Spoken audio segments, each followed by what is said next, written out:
So yun mga boss, nagbabalik pala ang ating 2 times gold medalist, Carlos Yulo. Diba? Ako din sa comment eh. Oo nga no? Oo nga, hindi ko rin ano yun ha. Sakto talaga itong ginawa natin guys. Relax lang ha. Silipin mo na lang mamaya doon sa salamin pag pagkalapat ko ha. Tapos uli ko na ididikit yung ano, yung tuko. Uli ko na ididikit yung tuko. Ang pinali na natin yun. Masakit kasi sa siko nung huli no? Oo, yun talaga boss. Talagang doon ako bumigay sa siko talaga. Pwede na! Lahat naman yata ng ano, Ubus yung lakas ko doon. yung lagi yung inaano nila eh. Kasi in-expect ko na matatapos ko eh. Pero yung siko talaga, parang aatakihin ako sa puso doon sa siko. Kaya after napa-check up ako eh. Huwag naman. Tapusin muna natin ito bago atake. Goods, boss. Yan. Siguro dito shade talaga tayo. Shade na lang tayo. Huwag na tayo maglagay ng detail para hindi masira yung mukha ng character natin. Shade na lang, light lang na shading. Makita lang yung hubog ng ating nilagay na pawikan. Sige, check mo nga muna doon sa salamin. So yun mga boss, continuation na ng ating binubuong full sleeve wrap around na Polynesian. So, ang bilis gumaling ng tattoo ng ating bossy. Tulad niyan. Diba? All goods na. So, ngayon, etong part na lang po talaga ang lalagyan natin. So, after nitong magawa, konting shade lang yan. And then, yung iba pang detalye ng Polynesian. Tapos yung request niya rito, tuko. Diba? Tapos ka agad to. Sure ka ba, bossing? Tapos na to? Tapos na yan. Tapos na to, ha? Tapos Wala na naman to, ha? Wala na siko yan, ha? Wala na siko yan. Wala na siko. So muli, continuation na po ng ating binubuong full sleeve wrap around na Polynesian. Game! Good day mga pade at panibagong araw na naman. Ang project pa natin dito mga boss ay continuation na ng ating binubuong full sleeve wrap around na Polynesian. Nandito na po tayo mga bosses sa pang-4 na session at muli nagbabalik po walang iba kundi ang ating kaibigan ni si Carlos. Iwo!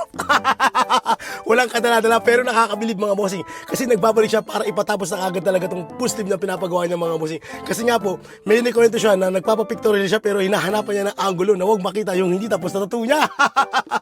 Sabi ko sa'yo bossing kung tiniis mo hindi sana tapos na yan. At sa pictorial, pogi ka. At speaking of full sleeve mga bossing, dito ang project nga po natin ay full sleeve wrap around na Polynesian kung saan kinukuha lamang natin to ng 2 hanggang 3 session mga bossing. Ngayon po sa senaryo ito mga bossing ay umabot tayo sa pang-4 na session na kung saan mga bossing ay nawala na po tayo doon sa tinatawag nating kontrata. Kumbaga, doon sa price na pag-usapan natin para sa itatakbo na session mga bossing, doon po ay sarado na po tayo doon sa part na yun. Ngayon po, kung sakasakali hindi po matapos ng ating client yung ating pangatlong session mga bossing at may natira pa, doon mga bossing ay magkakaroon po ng panibagong usapan ng client at ang artist. Dito po ay posible pong humingi ng additional ang ating artist mga bossing para doon po sa mga gagamitin. Pero mga bossing depende po yan sa mga artist na kausap natin, lalo na doon sa ating mga client na medyo mabababa po yung mga pain tolerance mga bossing. Syempre dapat po talaga mga bossing, kailangan nyo po tiisin mga bossing kasi the more na humahaba po ang session mga bossing, doon po talaga tumataas yung ating pagbibigay ng price mga bossing. Gawa nga po ng alanganin po kasi talaga mga bossing na kung magbibigay tayo ng kontrata na isang bagsakan mga bossing, tapos yung client pala natin mababa ang pain tolerance, syempre sa part na po yun mga bossing kawawa naman po yung ating artist. Kaya sa ibang bansa mga bossing, ang sistema ng pagbibigay ng price nila sa tattoo mga bossing ay hindi po katulad ng ginagawa natin dito sa atin na kung saan pinepresyohan natin yung bawat piesang ginagawa. Doon po sa kanila mga bossing per ora po ang labanan. Ibig sabihin nun, kung 4 na oras na po yung nagawa ninyo mga bossing tapos tumap out ka, yung 4 na oras na lang po yung mga bossing ang babayaran ninyo. So sa part na yun mga bossing, hindi tayo magkakaroon ng problema at hindi nyo na rin kailangan magtanong kung magkano ba yung project na ipapagawa ninyo.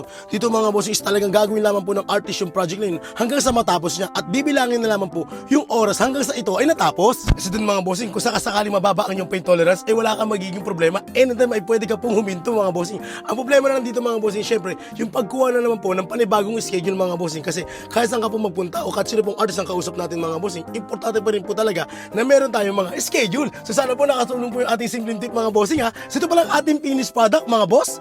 At total of 1.5 hour. O diba? Grabe ang tibay ni sir. Kung natapos niyo sana to mga bossing, akalain mo diba? 1.5 hour na lang sana mga bossing. Tapos na po sana yung project natin kaso nga na talagang unabot pa ng pang-4 na session. Sa may mga may katanungan, message lang po sa ating Facebook page sa Tattoo. Yun lamang po. Maraming salamat! kid.